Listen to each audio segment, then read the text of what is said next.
ने फरमाया जो सूरत वाक़या पढ़े उसे फाका नहीं आता।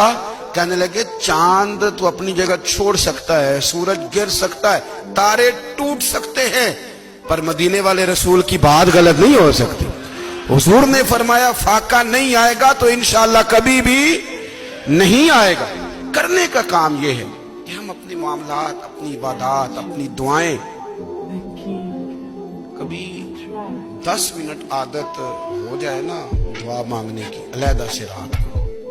हुजूर ने फरमाया जो फर्ज नमाज के बाद दुआ मांगे अल्लाह उसकी कबूल कर लेता है। नबी पाक सल्लल्लाहु ताला अलैहि वसल्लम ने फरमाया अल्लाह मुसाफिर की दुआ कबूल फरमाता। हुजूर ने फरमाया अल्लाह मजलूम की दुआ कबूल फरमाता। हुजूर ने फरमाया बीमार से दुआ कराओ अल्लाह उसकी दुआ कबूल फरमाता है। मेरे नबी पाक ने फरमाया माँ बाप जब भी औलाद के लिए हाथ उठाएं, वैसे तो बुल्ले शाह तो आसमानी उड़दियां ही फड़ दें, जेड़ा घर बैठा उन्होंने फड़िया ही नहीं। हुजूर फरमाने लगे माँ बाप जब भी औलाद के लिए दुआ फरमाएं अल्लाह उनकी दुआ को कबूल करता है।